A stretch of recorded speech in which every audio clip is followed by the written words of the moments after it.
জীবনে কখনো হতাশ হবেন না। জীবনে যাই হয়ে যাক না কেন কখনো হতাশ হবেন না। মনে রাখবেন আল্লাহ আপনার রব, আল্লাহ আপনার সাথে আছেন ইনশাআল্লাহ।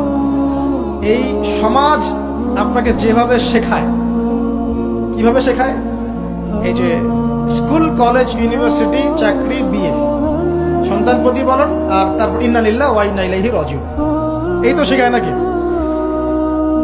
সবসময় মনে রাখবেন যে আল্লাহ রাব্বুল আলামিনের পরিকল্পনাই আপনার উপরে সবচেয়ে বেশি অগ্রাধিকার যোগ্য, সমাজের পরিকল্পনা নয়। পরিবার আপনাকে চাপ দিচ্ছে, চাকরি পাস না, পড়াশোনা করিস না, হ্যাঁ পড়াশোনায় কেন তুই 80 নম্বর পাইলি না, কেন চান্স পেলি না, কবে চাকরি পাবি, কবে আমাদেরকে দেখবি, খাওয়াবি, পড়াবি, এই যে চাপগুলো চারপাশ থেকে আসে কিনা, এতে করে অনেক যুবক দেখা যায় মাদকাসক্ত হয়, অনেকে দেখা যায় আত্মহত্যা করছে, ইদানিং করছে কিনা ভাই? এই শব্দটা থেকে আমি এই পয়েন্টটা আজকে লিখেছিলাম যে ভুলেও আল্লাহর প্রতি বিশ্বাস এবং তাওয়াক্কুল হারাবেন না। সমাজ যেভাবে শেখায়, সমাজ চারপাশে যে চাপ আপনাকে দিচ্ছে, এই চাপে নিজে গা ভাসিয়ে দিবেন না। আপনি আল্লাহর কাছে দোয়া করবেন, আল্লাহর কাছে পথ চেয়ে নিবেন এবং আল্লাহর প্রতি তাওয়াক্কুল ভরসা করবেন, কখনো আত্মহত্যার পথ বেছে নিবেন।